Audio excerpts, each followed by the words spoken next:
어떤 형제님이요, 몸이 너무나 안 좋아져가지고 직장을 그만두었다고 합니다.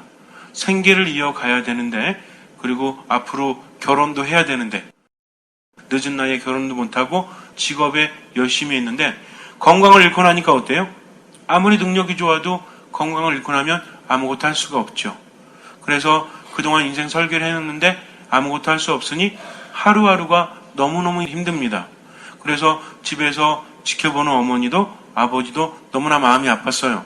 왜냐하면 예전에는 너무나 똑똑하고 능력이 좋아서 여기저기서 뭐라 그래요? 결혼하자고 이렇게 들어오는 거 뭐라 그러죠? 중매가 들어온다? 중매 말보다 다른 말도 있지 않습니까?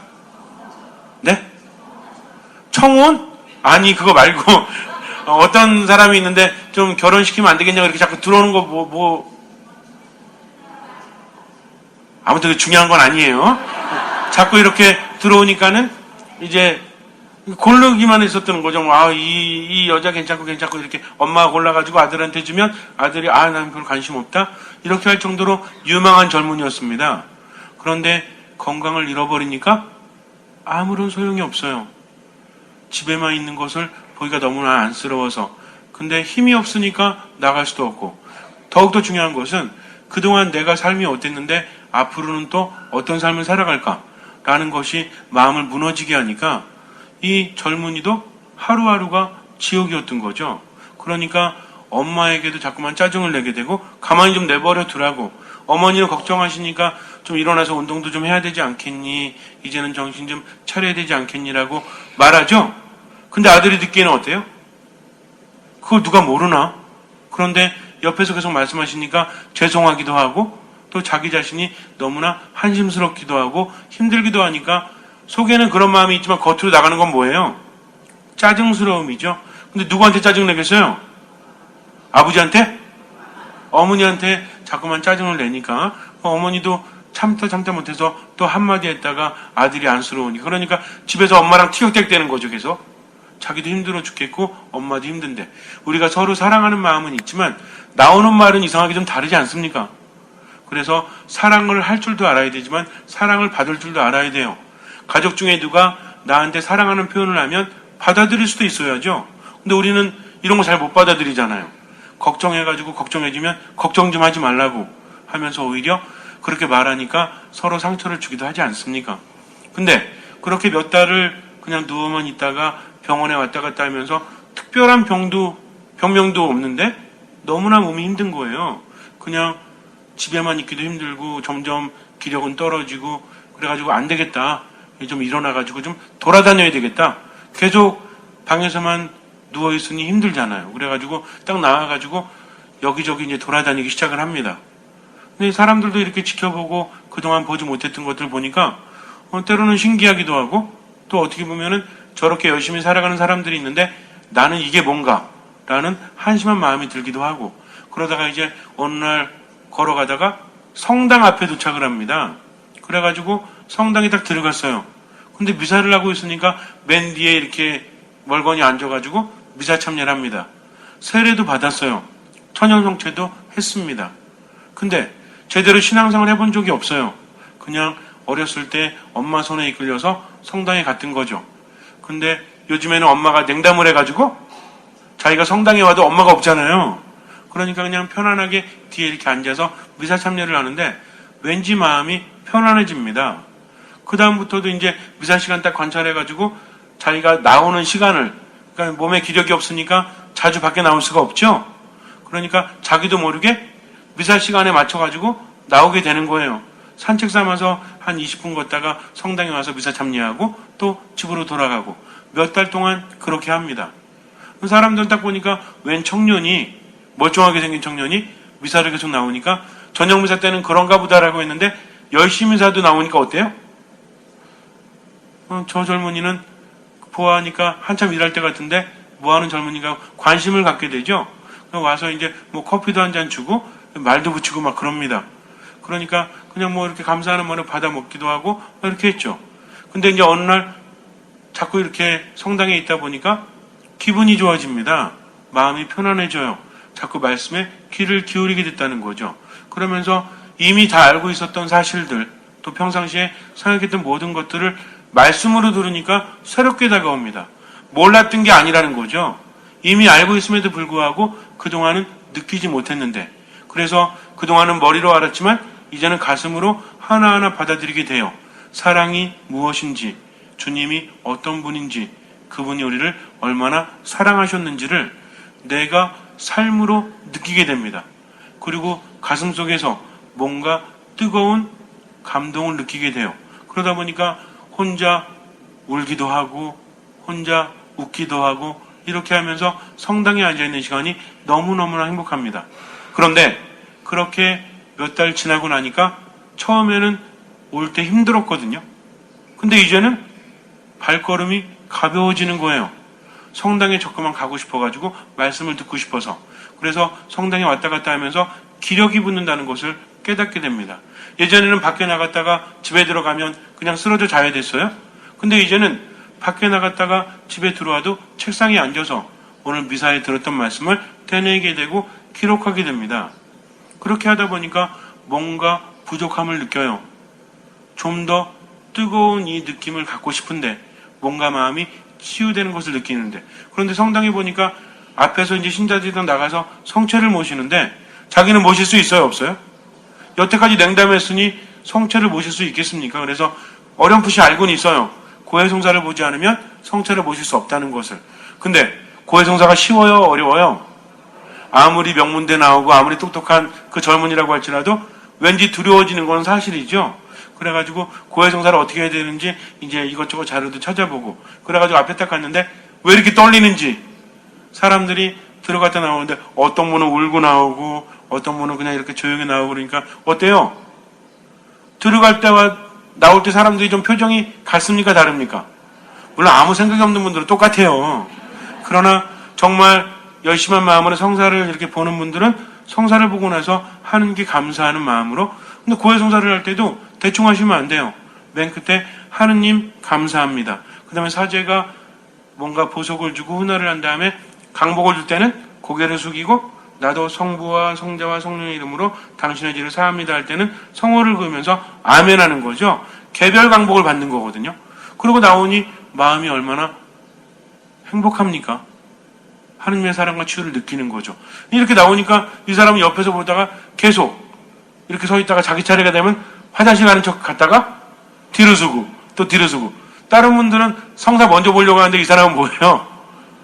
성체를 모시긴 모셔야 되겠는데 성사를 보긴 봐야 되는데 두렵죠. 왜냐면 제대로 성사를 한 적이 한 번도 없는 것 같으니까. 어릴 때 한두 번 한 것 같은데 기억도 가물가물하고, 그리고 들어가서 죄를 말한다는 것도 너무나 힘들고. 어쨌든 그랬습니다. 그래가지고 안 되겠다 하면서 이제 정말 봐야 되겠다. 그래서 이제 마지막 딱 섰다가 딱 들어갔어요. 딱 들어가서 무릎을 꿇었는데 앞에 써 있죠. 근데 하나도 안 보인대요. 글자도 안 보여 이제. 왜냐면 그 순간 너무나 긴장했고 그 순간이 너무나 가슴이 멍멍했기 때문입니다. 그러니까 신부님이 시작하세요 그러죠. 근데 네, 저 시작하세요. 네, 시작하시라니까요. 네. 한글 모르세요? 말 안 되세요? 그러면 쪽지에 적어서 주세요. 그게 아니고요. 그러니까 이제 신부님들은 대부분 알죠? 어떤 상태인지. 그래서 자, 그러면 성사 본 지 얼마 되셨습니까?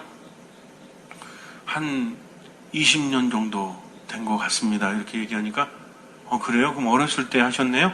네. 그러면 뭐 한번 얘기해 보세요 하니까 이제 이야기하기 시작하는 거죠. 처음에는 성태 모시려고 들어왔지만 그게 뭐 고해의 비밀이기 때문에 더 이상 말씀드릴 수는 없지만 어쨌든 자신의 삶에 대해서 이제 이야기하고 나오는데, 처음에는 성체만 모시기 위해서 들어갔지만 나올 때 어때요? 갑자기 눈물이 흐르고. 남자가 운다는 게 이게 얼마나 창피한 일입니까? 근데 원래 남자들이 어느 때 눈물이 더 많아요. 울기 시작하면 그냥 말도, 자매님들은 그래도 울면서 말 잘하시대요. 근데 남자들은 진짜 울 때는 말이 안 나와요. 이게 그냥 꺼이 되다가. 그래가지고 딱 나오는데 가슴 속에서 뭔가 뻥 뚫리는 듯한, 그래서 뭔가 뱃속부터 뜨거운 것이 올라온 듯한 느낌을 받습니다. 그리고 나서 성체를 모시는데 손이 덜덜 떨리죠. 어렸을 때 해봤지만 이제 내가 주님의 몸을 받아 모시니까. 그래서 성체를 모시고 나서 눈물이 하염없이 흐르는 거예요. 맨 뒤에 앉아가지고 계속 울고 있었어요. 미사가 끝날 때까지 흐르는 눈물을 막을 수가 없어요. 미사 끝나고 나도 사람들 하나둘씩 나가는데 그저 고개를 숙인 채 눈물을 흘릴 뿐이었습니다. 그렇게 눈물을 흘리니까 가슴이 후련해지고 이제는 마음에 뭔가 뻥 뚫리는 듯한 그런 느낌이 들어요. 집으로 돌아갑니다. 그리고 나서 저녁 때까지도 멀쩡하게 앉아 있었대요. 저녁을 먹고 또 밖에 나옵니다. 또 돌아다닌 거죠. 그렇게 또 며칠이 지나니까 이제는 아픈 통증도 사라지기 시작을 합니다. 그래서 다시 일을 시작해요. 예전에는 일을 하면서도 힘들고 짜증나고 스트레스 받고 아무리 돈을 많이 벌고 높은 자리로 올라간다고 할지라도 별로 재미가 없었거든요. 그런데 이제는 점점 바뀌기 시작을 합니다. 예전에는 하지 않았던 사람들과 대화도 하고 웃기도 하고 다른 사람 살리는 말도 하고 또 때가 되면 어김없이 미사 참여를 하면서 그 무엇과도 바꿀 수 없는, 그래서 새벽 미사든 저녁 미사든 가까운 성당이든 상관없이 미사를 봉헌하기 시작합니다. 예전에 자기라면 상상도 못했어요. 왜냐하면 미사 가는데 얼마 걸려요? 뭐 10분, 20분, 30분 또 미사하고 나서 돌아오는데, 미사를 하고 온전히 돌아오는데 얼마나 걸립니까? 여러분들도 아침에 뭐 포기하고 오셨어요? 아침 드라마. 요때 좀 봐줘야 되는데. 그런데 미사 참여하셨잖아요. 근데 어떤 분들은 아침 드라마 보냐고 미사 안 오신 분도 있어요, 없어요? 예전에 여러분도 그러셨잖아요. 어쨌든 이 사람도 예전 같았으면 2시간, 3시간 절대로 투자 안 해요. 일하기도 바쁜데. 근데 이제는 뭐예요? 일하다가도 그 시간이 되면 어떻습니까? 성당을 향하는 거죠. 왜? 하느님 안에서 힘을 얻었으니까. 말씀을 들으면서 얼마나 힘을 얻는지 몰라요. 성체를 모시면서 얼마나 치유받는지 몰라요. 그 느낌을 알기 때문에, 체험을 했기 때문에 그 무엇과도 바꿀 수 없었다는 거죠. 그 다음부터는 삶이 얼마나 행복해지는지 몰라요. 저절로 감사합니다가 나옵니다. 아침에 눈을 뜨면 이렇게 멀쩡히 눈을 뜰 수 있으니 하느님 감사합니다. 그러면서 뭐부터 확인해요?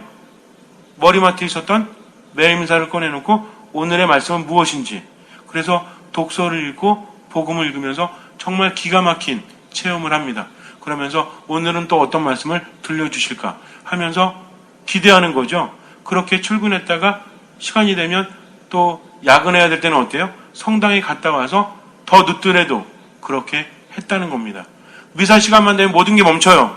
그리고 성당으로 향합니다. 몸도 마음도. 그렇게 하면서 하느님을 체험하니 얼마나 행복해요. 늘 미사를 향해서 살고 있다고 합니다. 너무나 신기하죠? 그러나 신기한 일이 아니에요. 예수님께서 부활하신 다음에 제자들에게 나타나시고 막달라 여자 마리에게 나타나셨지만 많은 사람들이 그것을 믿지 못합니다. 이미 예수님께서는 사람의 아들은 고난을 받고 죽었다가 사흘 만에 부활할 것이다라고 알려주셨거든요. 제자들은 이미 알고 있습니다. 들었기 때문에. 그러나 듣고 지식으로 아는 것과 삶으로 체험하는 것은 같아야 달라요. 다르다는 거죠. 그래서 예수님께서 돌아가신 다음에 그분을 향한 마음도 있지만 뭐가 더 커요? 내가 어떻게 살아가야 되는지 이게 더 큰 거죠.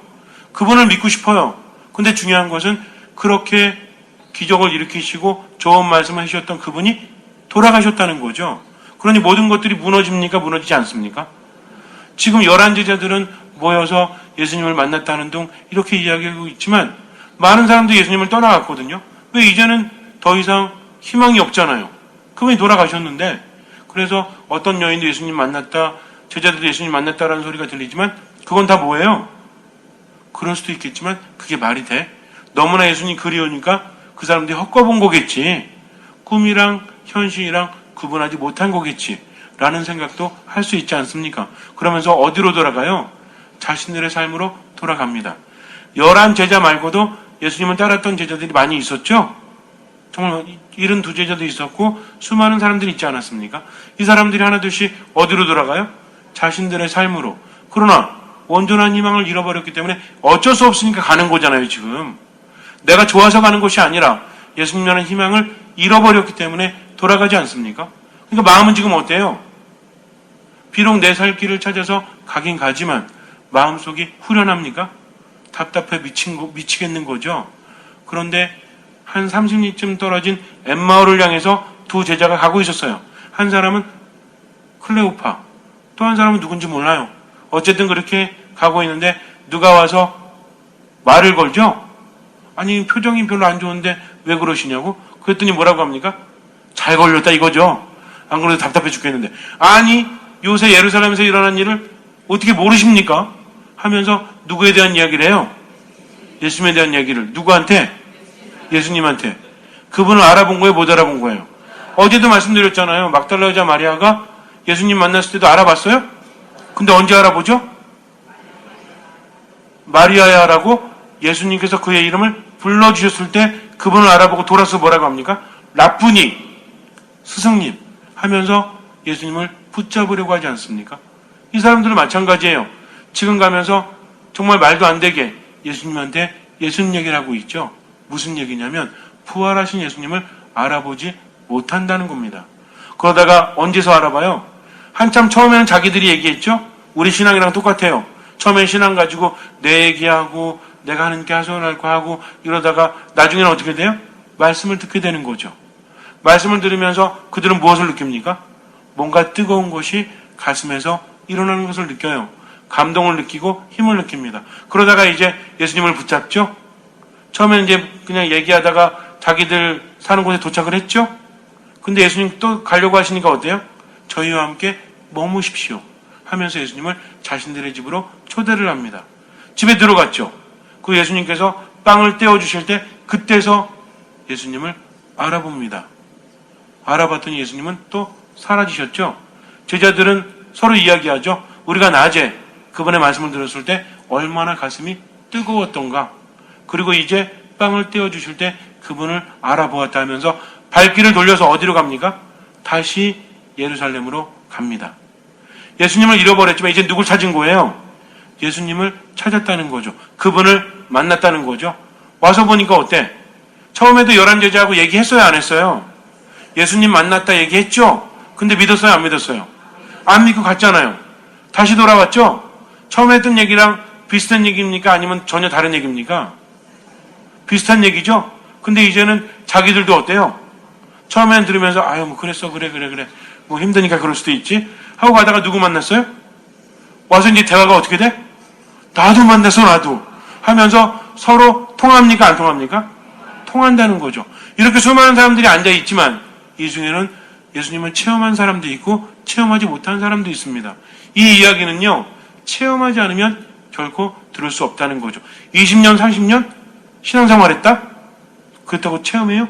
아니죠. 마음을 두지 않으니까 예수님께서 뭐라고 하십니까? 왜 체험하지 못합니까?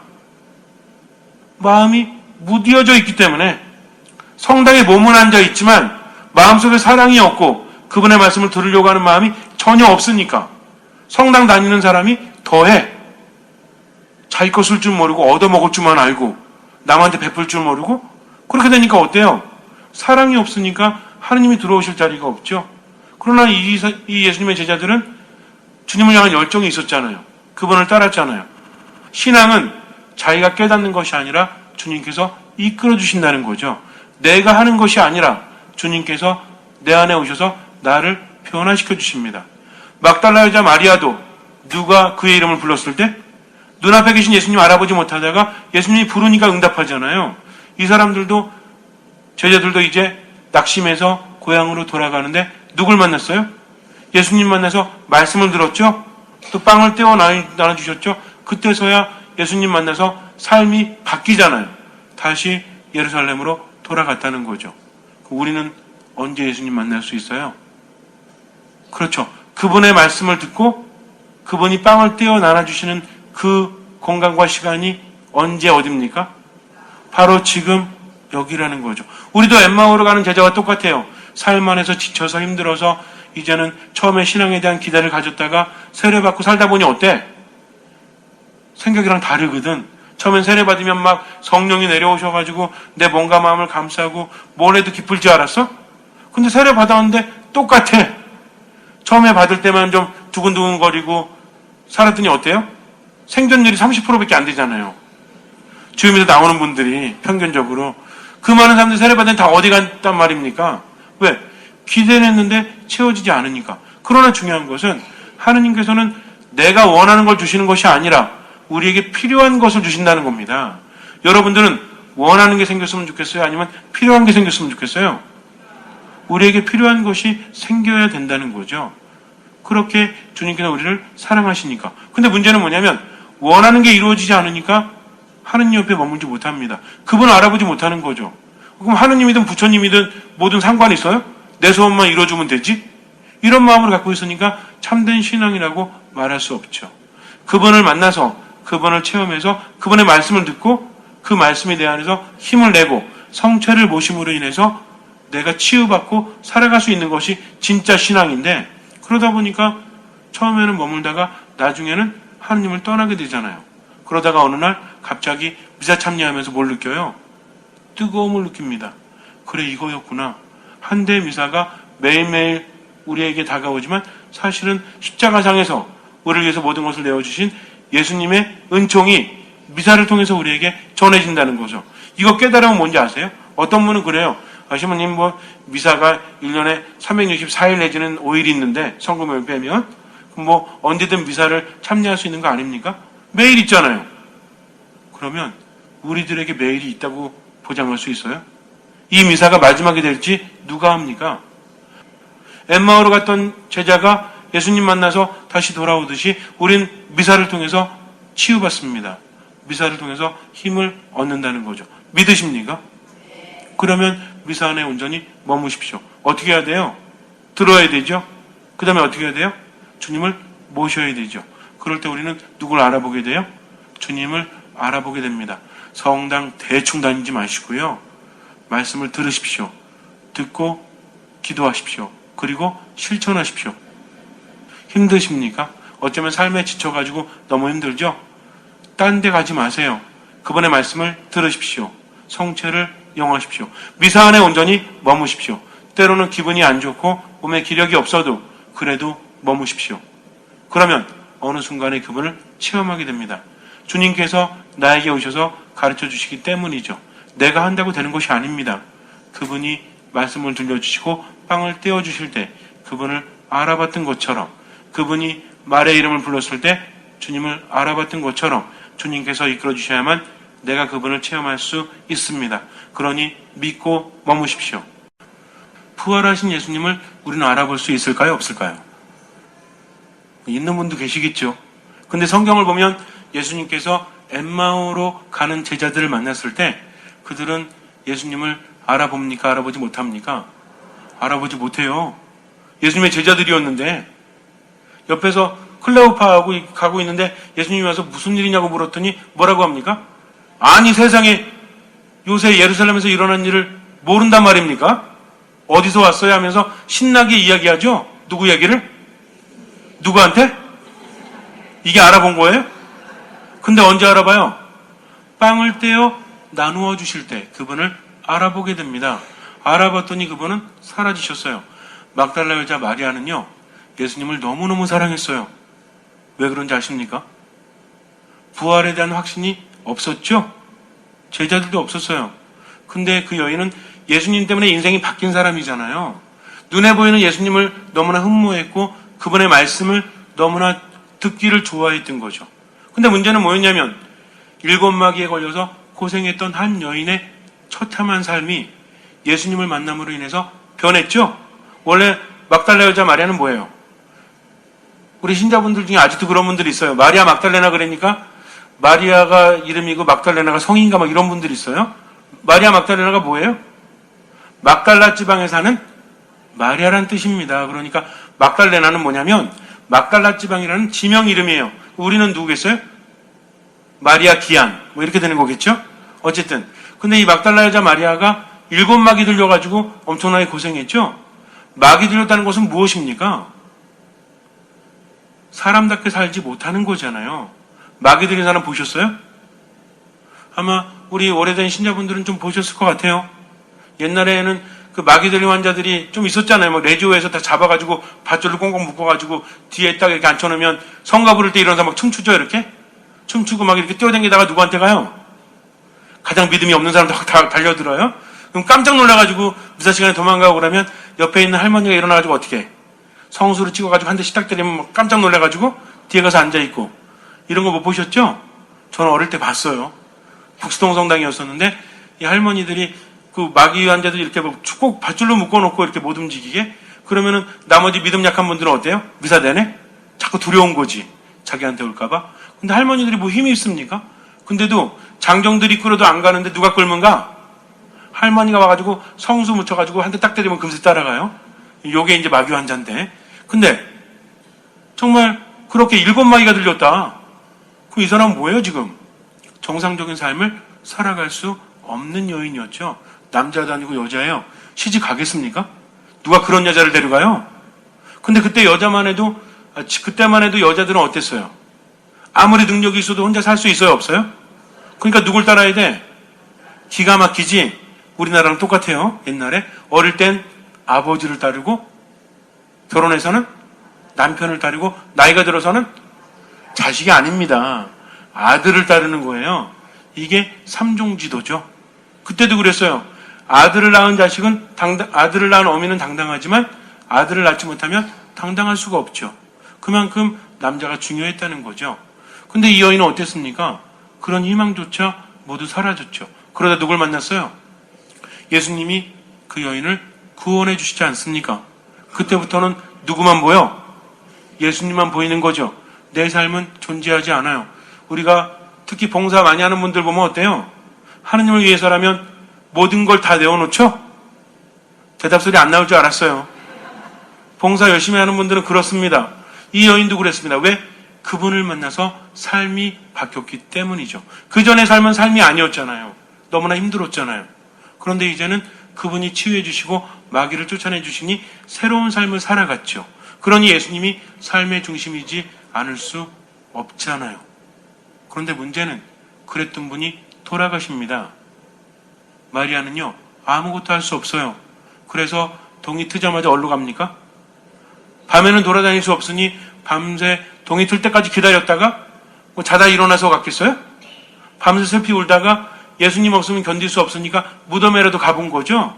정처 없습니다. 목적이 없어요. 그냥 간 거예요. 근데 어떤 일이 벌어졌어요?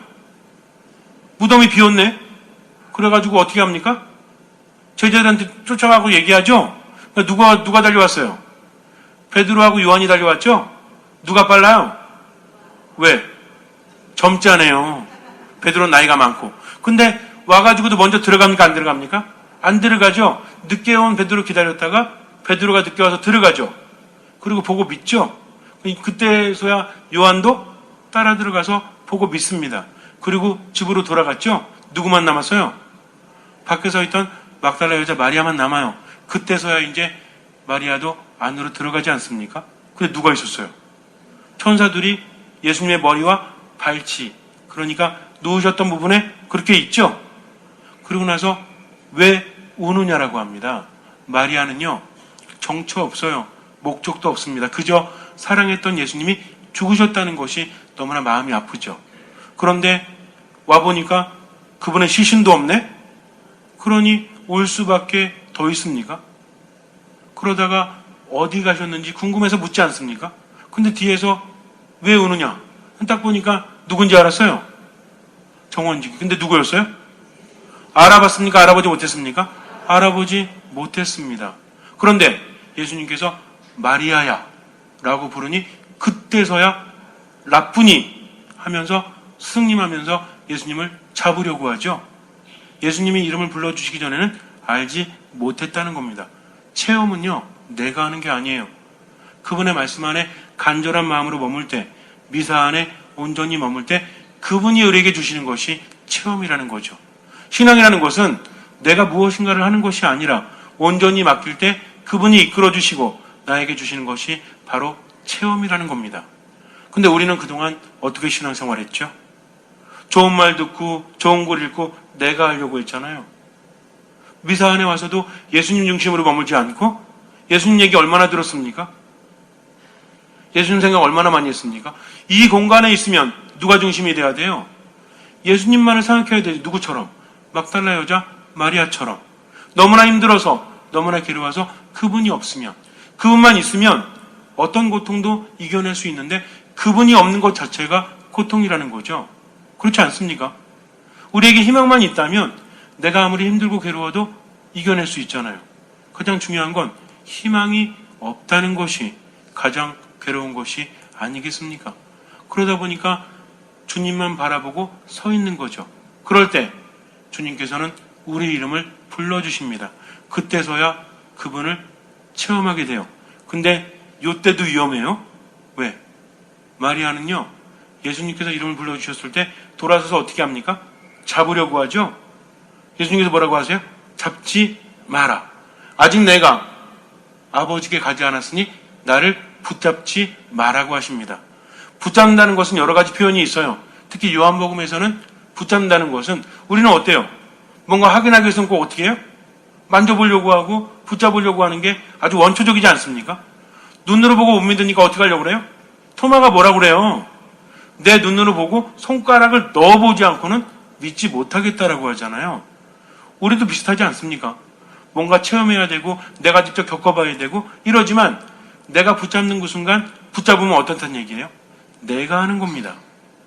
예수님께서는 붙잡지 말라는 거죠. 즉 모든 체험은 누가 주시는 거다? 내가 체험하려고 붙잡으려고 하면 안 된다는 겁니다. 내 자신을 온전히 비우고 그분의 말씀에 따라 따라갈 때 우리는 그분을 체험할 수 있다는 거죠. 어떤 분들은 그래요. 저쪽에서 기적이 일어났다. 저 성당에. 그럼 어떻게 해요? 그 성당 가잖아. 그러면은 여기 신부님은 예수님이 반만 들어왔고 거기 신부님이 예수님이 한 90% 들어왔나요? 우리는 그런 거에 대해서 사람 말들이 얼마나 잘 퍼지는지 몰라요. 실제로 알고 보면 어떤 사람이 치유받았다? 누구? 이게 없어요. 그냥 누가 치유받았대더라. 누가 일어났대더라. 누가 뭐 병이 났대더라. 누가 뭐 했대더라. 이런 소문은 엄청나게 많은데 실제로 누가 어떻게 됐냐? 구체적으로 알아보면 거짓말인 경우가 상당히 큽니다. 왜? 사람들이 말할 땐 불리거든. 여기서 들은 거 마치 지가 본 것처럼 내가 체험한 것처럼 자꾸 불려서 이야기하거든. 커지니까 결국 뭐만 따라가요? 기적만 따라가잖아요. 내가 하려고 하니 체험합니까? 10년 전에도 20년 전에도 몇 년 전에도 기적만 따라다니던 사람들 지금은 오히려 더 폐인돼서 있는 경우가 많아요. 왜? 스스로 뭔가를 하려고 했기 때문에. 그러나 주님은 만질 수 없는 분입니다. 그분이 이름을 불러주셔야만 그분을 체험할 수 있다는 거죠. 뭐라고 하십니까? 붙잡지 말고 가서 전해라. 내가 나의 아버지, 너희의 아버지, 나의 하느님, 너희 하느님께로 올라간다는 것을 누구에게 전해라? 제자들에게. 막달라 여자 마리아는 어떻게 합니까? 순명하죠? 붙잡고 싶지만 그분이 붙잡지 말라고 하시니까 어때요? 우리 같았으면 어떻게 했을까요? 제가 전해드릴 잠깐만 예수님 좀 손 좀 이렇게 어떻게 한번 이랬을지 몰라요. 그러나 막달라 여자 마리아는 그분의 말씀에 순종해서 자기가 보고 들은 것을 제자들에게 이야기합니다. 이게 신앙이에요. 그렇다면 막달라 여자 마리아는 아무것도 아니었지만 제자들에게 주님의 부활을 전한 목격 증인이 되지 않습니까? 우리도 마찬가지라는 거죠. 이 미사 안에서 그분을 만날 수 있습니다.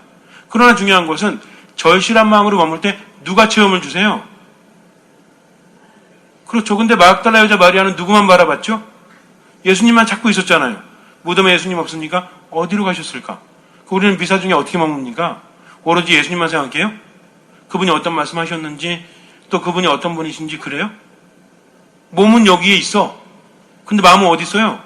정말 중요한 것은 얼마나 간절히 그분을 청했느냐 하는 거죠.